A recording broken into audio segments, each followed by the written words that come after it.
conteúdo vocês já o conhecem. E é exatamente sobre uma nova fase, não só para o Espiritismo, mas uma nova fase para todo o planeta. Nosso planeta tem passado já há alguns anos, há algum tempo, por um processo gradual e permanente de transformações. E o Espiritismo, não o seu conteúdo, naturalmente, mas a maneira como levar este conteúdo à sociedade, como vivenciarmos o nosso dia a dia, isto em função das várias mudanças que vêm ocorrendo no planeta, está sendo, a partir da própria espiritualidade, repensado. O nosso compromisso nessas 2 horas é poder refletirmos juntos acerca daquilo que nós estamos denominando de uma agenda para o século XXI. Uma agenda de mudanças nos ambientes espíritas para esse novo século. Pensarmos juntos de como poderemos fazer isso. Essa era nova, pelo menos para os espíritas, está sendo denominada de a era da maioridade, ou a era da fraternidade, ou a era da interiorização daquilo que a gente já sabe, mas que agora resta-nos aprender a fazer, como diz um dos conterrâneos de vocês. A lição sabemos de cor, só nos resta aprender, colocar em prática. E esse é o momento da era da maioridade das ideias espíritas no planeta. Vamos utilizar como referência desses conteúdos material que vocês já têm disponível já há alguns anos aqui. Portanto, o que trazemos não é nada absolutamente novo, como falamos, mas é um conteúdo que, particularmente para nós, lá de Pernambuco, e para vários estados do país, tem nos ajudado bastante na reflexão do nosso jeito de caminhar. Porque ele não propõe um caminho novo, como diz o Tiago de Mello, mas um jeito diferente de caminhar.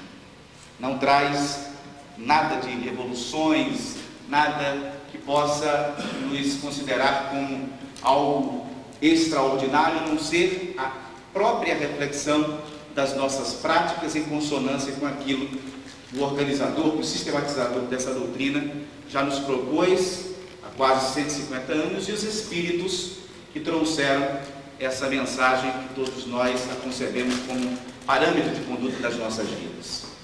Então, são essas obras que têm aí não somente a colaboração do Bezerra de Menezes, como também da irmã Cido Fogo, do Cícero Pereira e de outros espíritos que na espiritualidade compartilham desses ideais. Daqui a pouco a gente vai falar um porquê disso é tão importante. E já que nós colocamos nisso, é importante que a gente faça uma avaliação rápida sobre esses conteúdos, antes mesmo da gente entrar no detalhamento deles. Quando chegou às nossas mãos essa obra, Seara Bendita e outras, nós partimos para uma avaliação na qual Kardec sempre fazia com aquilo que lhe chegava às mãos. Primeiro, isso pode ser um produto anímico ou é um produto espiritual? É a pergunta que nós temos que fazer com tudo que nos chega às mãos, que se diz de conteúdo espírita e, sobretudo, de conteúdo mediúnico. E aí, a primeira hipótese, nós tentamos verificar isso.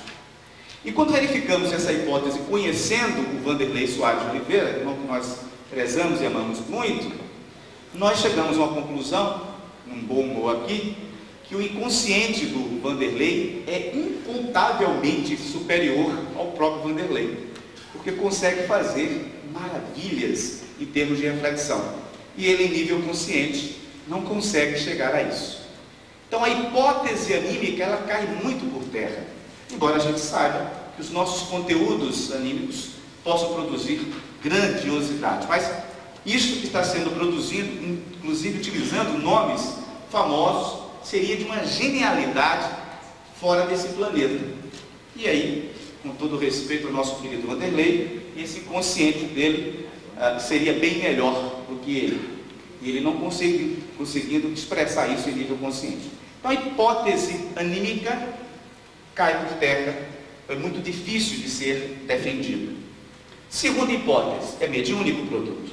Mas ele pode ser um produto mediúnico autêntico, ou seja, as próprias personalidades, individualidades, melhor dizendo, que estão ali se expressando, elas são de fato elas, ou pode ser alguém utilizando os nomes dessas individualidades, personalidades que trouxeram na Terra. E aí, como há um vínculo de coerência, ou um vínculo de aprofundamento daquilo que essas pessoas fizeram, espíritas e não espíritas, essa tese, ela é mais provável que tenham sido das próprias individualidades, das personalidades que assinaram essas comunicações. Não sendo, ela é improvável porque os espíritos que estariam forjando ser aquelas personalidades estariam bastante evoluídos, estariam falando de um conjunto de coisas que é absolutamente coerente com a ética do amor. Então, os espíritos querendo falar de amor, de vivência do amor, entre outras coisas, só para simplificar nisso, é algo improvável, embora pudesse acontecer. Mas, independentemente dessas três hipóteses, anímica, mediúnica, autêntica, mediúnica, falseada, o que mais importa, e é isso que a gente está trazendo para a tarde de hoje, é pensar, refletir sobre os conteúdos postos nessas obras.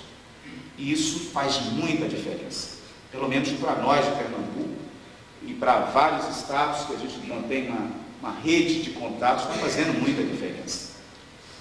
Então, independentemente das três hipóteses, nós vamos aqui, obedecendo até um critério kardeciano, avaliar os conteúdos. O processo de mudanças que nós falamos, ele é um processo de mudanças que acontece no mundo inteiro já há algum tempo e em todas os ramos do saber, os campos do saber. A psicologia já está se questionando sobre seus parâmetros, sobre os objetos de estudo, suas formas de pesquisa, a educação, a física, enfim, a ciência como um todo, ela se auto-questiona. Vivemos, por uma série de razões, sobretudo pelo avanço da tecnologia e da própria interdisciplinaridade das correntes científicas, vivemos uma crise de paradigmas. O mundo inteiro, os grandes intelectuais estão falando somente nisso. É o tema, já há alguns anos, principal das academias. É o tema de reflexão. O mundo passa por um processo de transformação. Essas transformações nós trouxemos aqui, nos apropriamos de um esquema de um escritor chamado Michio Kaku. Ele escreveu um livro chamado Visões do Futuro. E ele apresenta que o mundo está mudando muito e coloca três grandes revoluções que estão acontecendo no mundo. Três revoluções. Uma é a revolução da informática, a outra é a revolução biomolecular e uma terceira que eles chamam de revolução quântica. E aí, eu não sou Michio Kaku, mas coloquei Pitaco, né? Michio Pitaco. E nós colocamos mais duas outras revoluções. A revolução espiritual e a revolução cósmica em processamento. São especulações deste pernambucano, torcedor de Santa Cruz. E essas especulações, elas vão ao encontro muito do que está sendo dito nessas obras que o Bezerra de Menezes, né, trouxe falando em nome do Espírito Verdade. Essas revoluções, elas não acontecem isoladamente, elas têm uma interconexão disciplinar. Uma interfere na outra, uma ajuda na outra, há interfaces e implicações entre elas. Então, é algo sistêmico, não é algo isolado. Só para a gente pontuar essas revoluções, a revolução da informática, né, a gente percebe que é um crescimento exponencial da informática e, sobretudo, na capacidade de processamento de recursos. Cada 6 meses quase que se duplica isso. A computação hoje está onipresente, está presente em tudo que a gente faz. Agora mesmo estamos utilizando ela. Há uma inserção dominante, crescente dela. Criou-se, está se criando uma realidade virtual que tem nos ajudado a compreender melhor determinados fenômenos. Estamos atravessando a inteligência artificial.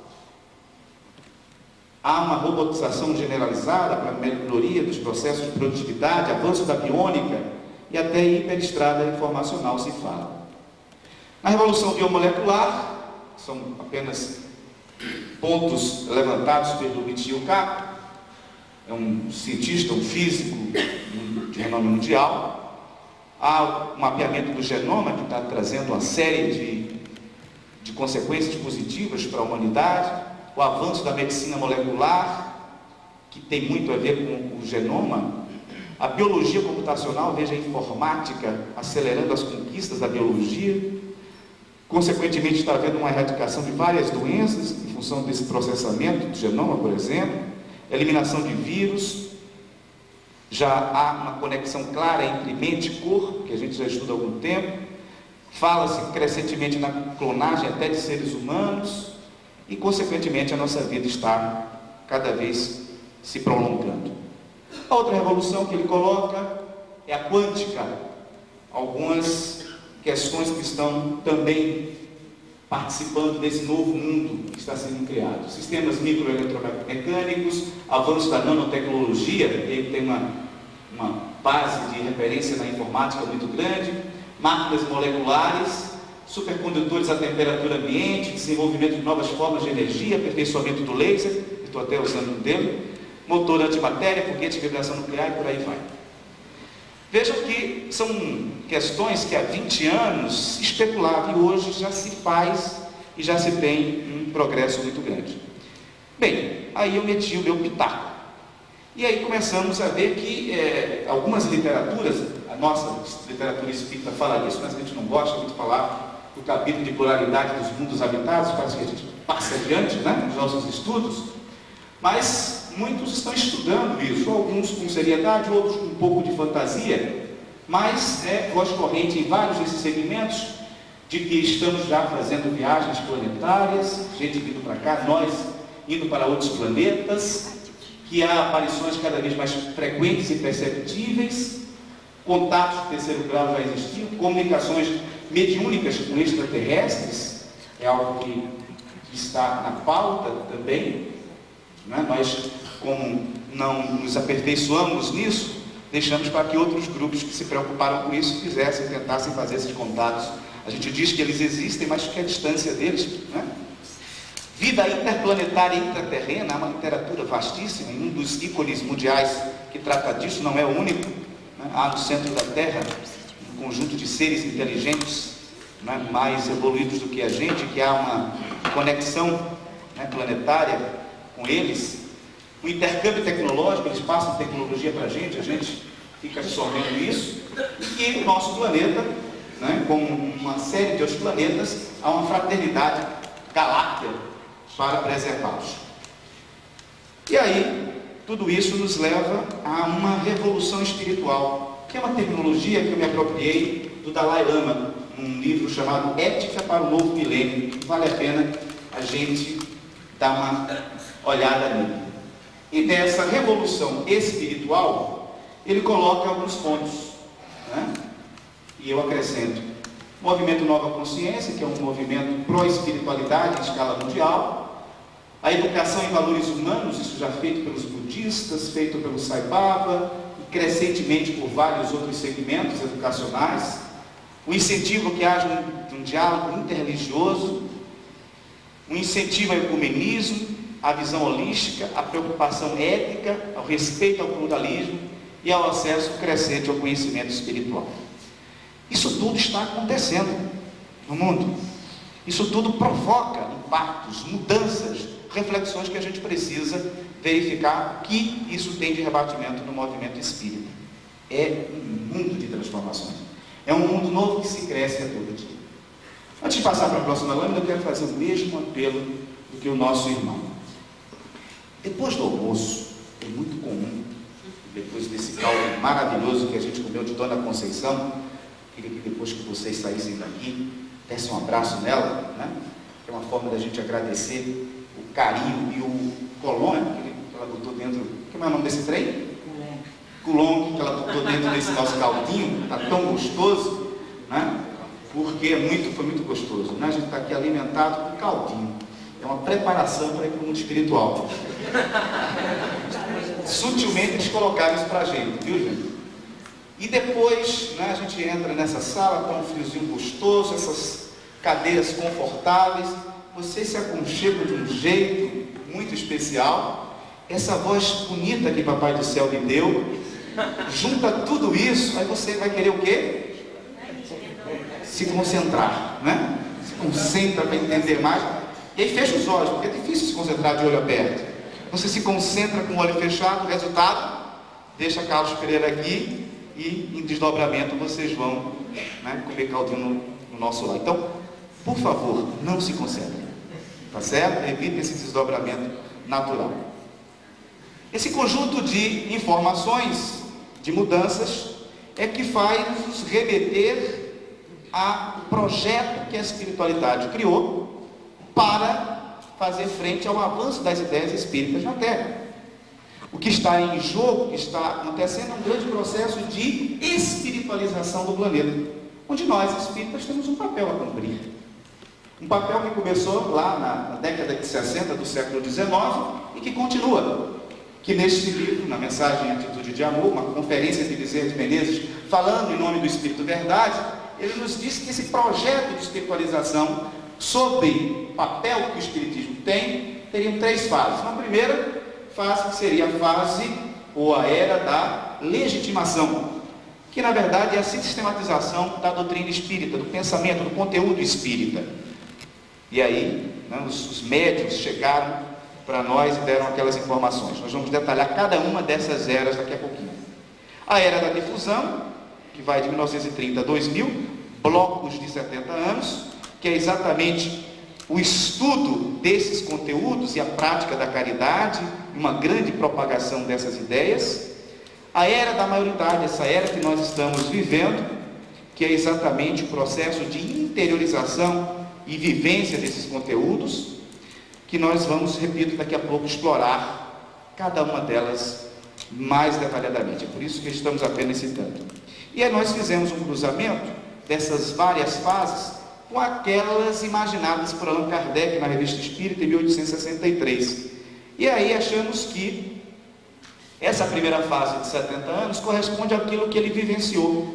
A era da curiosidade, das mesas girantes, o período da filosofia, que era exatamente o pensamento dos espíritos colocados nos cadernos de anotações que viraram livros, e o período de lutas, que é o embate das novas ideias contra o status quo. Isso sempre existiu na humanidade e vai existir ainda por algum tempo, né? O período religioso, esse compreendido, né, de mais 70 anos, tem uma razão de ser, a gente vai mostrar por quê. E estaríamos vivendo exatamente a época da transição de uma fase para outra, que nos levaria ao processo de renovação social. Então tentamos cruzar aqui esses vários períodos que o Bezerra de Menezes coloca naquela mensagem, repito, em nome do Espírito Verdade, com aquelas que Allan Kardec preconizou lá em 1863, num exercício de especulação. Na realidade, isso tudo está sendo debatido há muito tempo por outros caminhos de reflexão do saber, do pensar. E eu me apropriei nesse livro Ponto de Mutação, de um físico que está trabalhando sobre isso há mais de 20 anos, chamado Fritjof Capra, e ele coloca de que há uma fase que aconteceu o seu ápice num dado momento que está em declínio. Estaremos mais ou menos vivendo esse período aqui. Para nós espíritas, tratando desse gráfico, é aquilo que a gente conhece como fase de expiação. Eu estou provocando isso para vocês não se concentrarem. Fase de expiação. Dona Conceição, mais caldinho para a gente. Porque quando a gente toma um caldinho gostoso daquele quente, a gente fica, né, vibrante. Começa, né? Fase de expiação. E essa fase de expiações e provas, né, ela está em declínio. E já se iniciou uma nova fase, que a gente conhece como fase de regeneração. Na verdade, não tem que acabar uma para começar a outra. Elas se entrelaçam. Então, nós já começamos a vivenciar a fase de regeneração, só que está no processo de crescimento. Nós estaríamos mais ou menos aqui. Ainda na fase de expiações e provas, mas começando o período de regeneração. E nesse sentido, tudo que está sendo falado, vale a pena acessar o livro A Gênese, lá no finalzinho, e Obras Póstumas, também um texto chamado Regeneração. Nesses dois textos, vocês vão verificar que lá o Kardec e os Espíritos já preconizam que nós estamos começando a viver. Detalham essa era da maioridade.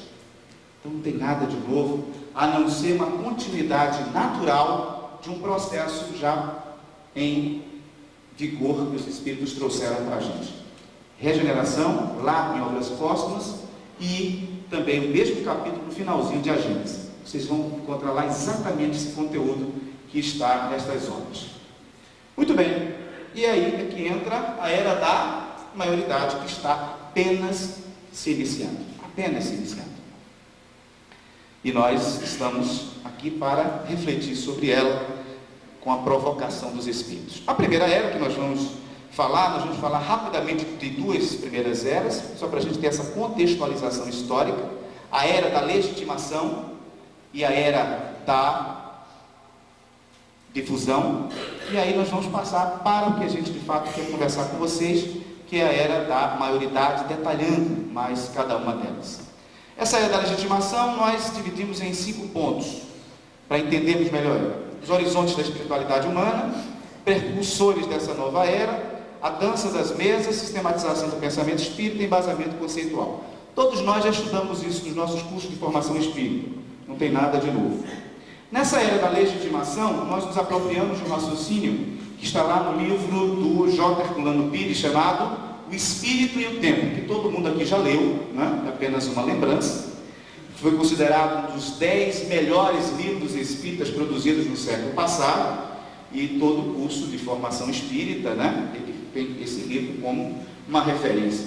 Não é verdade? É? Quem já leu esse livro? Só uma curiosidade nossa. O Espírito e o Tempo. Gente, é uma literatura imprescindível para que a gente compreenda esses novos tempos que está chegando e o que já veio antes, né? E é considerado um dos 10 melhores livros espíritas já produzidos, né, não mediaticamente, no século passado.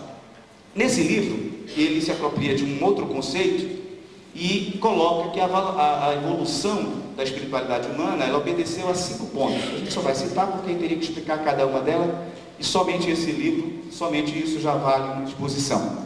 Mas que o nosso grau de espiritualidade, a gente teria uma primeira fase, que é um mediunismo primitivo, um despertamento para o sobrenatural, sem conseguir explicar aquilo, uma descoberta da sua própria espiritualidade, que é uma fase de animismo e incentivo ao culto dos ancestrais. Várias culturas tiveram apropriação desse conhecimento.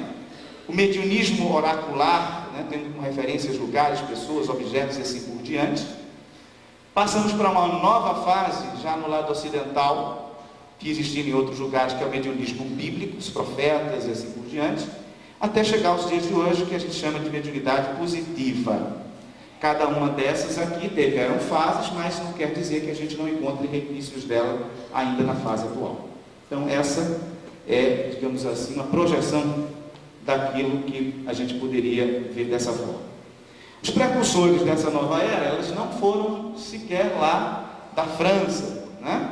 Tivemos aí as revelações do mundo espiritual trazidas por Emmanuel Swedenborg, mediunidade esclarecedora lá nos Estados Unidos, do Andrew Jackson Davis, os raps da Evans Fox, que serviu de referência para a nova invasão organizada, né, da espiritualidade, e a invasão espiritual, né, que acometeu-se com os Shakers, que teve aí digamos assim, no bom sentido, uma grande agressão espiritual em termos de fenômenos. Esses foram prenúncios do que viriam a acontecer, que tiveram como ponto forte a Europa, na metade do século XIX, com aquilo que a gente começou a entender como a dança das mesas, né? O fenômeno das mesas girantes, e depois mesas falantes e todos aqueles artefatos que foram utilizados por Kardec, né, para se chegar à escrita. Nós avançamos e há uma sistematização do conteúdo nessa era da legitimidade. O professor Rivaio, né, prepara-se na espiritualidade e vem com essa missão de organizar esse pensamento espiritual. Não podia ser qualquer um, faria-se por outro, mas ele foi capacitado para isso. E aí ele sugere, como bom pedagogo que foi, né, como excelente pedagogo que foi, ele sugere, inclusive, pensando nesse processo de formação espírita, ele dá uma sugestão de sequência de estudo dessas obras dele, que começa pelo livro dos... É isso, né, gente? E depois, livro dos Espíritos. O livro dos Médios, O primeiro livro que ele sugere para ler é o que é o Espiritismo. Ele produziu o livro dos Espíritos, produziu o livro dos Médios, e disse assim: poxa vida, alguém vai enfrentar isso, né, que quer apenas saber o que é Espiritismo? Aí fez uma síntese das principais informações do livro dos Espíritos, uma síntese das principais informações do livro dos Médios, pegou já alguma coisa que estava desenvolvendo do Evangelho e fez o que é o Espiritismo. A sugestão dele está nesse livro e no livro dos Médios. O primeiro livro para quem quiser estudar seriamente a doutrina é o que é o Espiritismo. E aí todos nós já lemos esse livro, já estudamos, né, dentro da nossa sequência de estudos. Aí é que vem, na própria sugestão dele, o livro dos Espíritos. Se dessa leitura você descobrir algo de sério, você passa a se aprofundar, lendo primeiramente o livro dos Espíritos, que é um livro científico, não é verdade? Não, é um livro de filosofia. Ele começava a especular sobre o mundo espiritual. Depois, ele mostra como chegou isso. Ele ia lançar um livro só, mas achou muito maçudo, aí dividiu em dois, que é o livro dos Médios. Após isso é que se sugeriu fazer o Evangelho segundo o Espiritismo, depois o Céu e o Inferno e por último a Gênese. Essa é a sugestão, né, de estudo sequenciado da codificação espírita, definida pelo próprio Allan Kardec. Essa foi uma sistematização do pensamento espírita que, né, teve um impacto muito grande na Europa, como a gente sabe, naquela metade do século XIX. A era da legitimação, após Allan Kardec, paralelamente ao seu trabalho, um conjunto de espíritos chegam para ajudá-lo, né, nesse processo e dar continuidade. Heróis da Tenacidade, na fala de Bezerra de Menezes, nessa conferência, e Fibra Moral, dispostos a imolar-se pela causa, venceram o preconceito do tempo e a pressão da inferioridade humana nos resguardo e defesa empreitadas por Allan Kardec. E aí nós temos vários, né? Ernesto Bossano, acho que é o Camilo Flammarion, Alexandre Zakov, Leon Denis, e aí por aí vai. A outra fase, depois desses primeiros 70 anos de sistematização, né, do pensamento espírita, é a fase da difusão. Essa fase da difusão nós dividimos em 7 tópicos. Houve um deslocamento da geração de conteúdo da Europa para a América do Sul, a mídia dos médiuns, que a gente vai dizer o que é, fortalecimento do centro espírita, aqui no Brasil o pacto institucional, o apogeu da caridade assistencial, a religião do livro e um aspecto que o Bezerra coloca, em nome do Espírito de Verdade, a erva daninha que se cresceu entre nós, que foi o orgulho.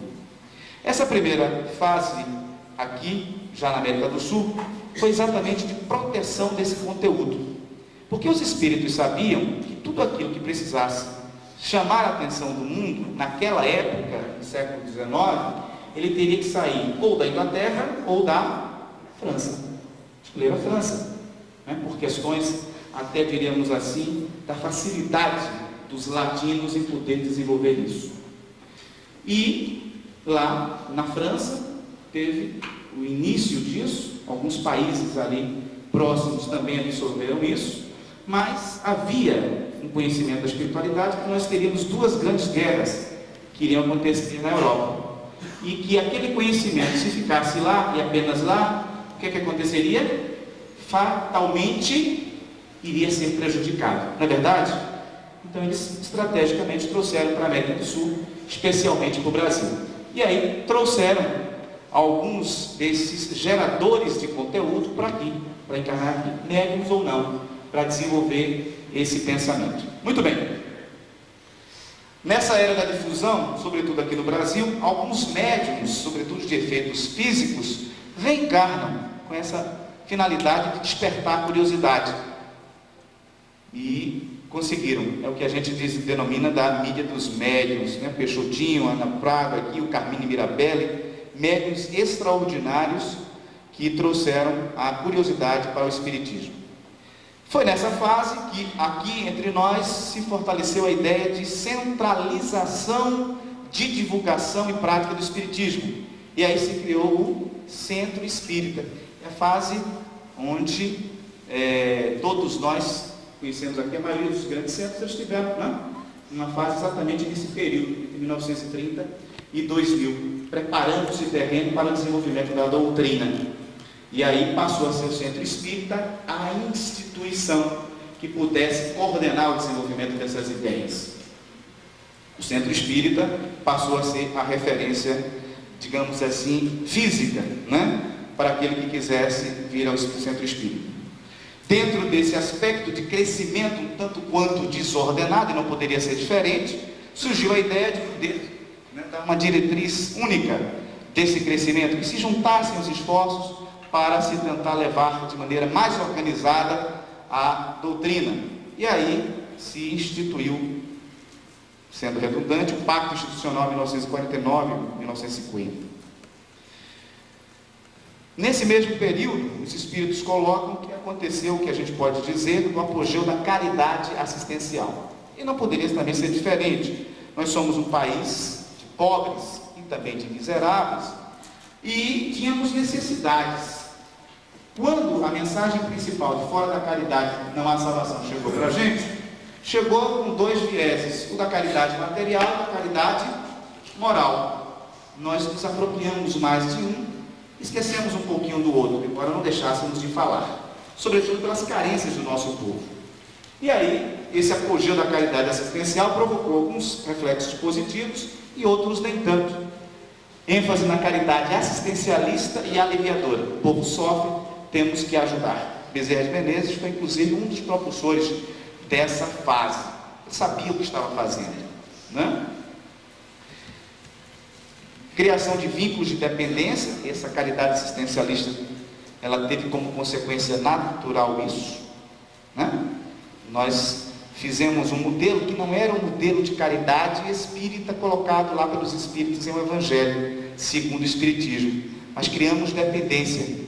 Foi, de certa forma, uma caridade paternalista, ou é ainda, não a caridade preconizada pelos espíritos.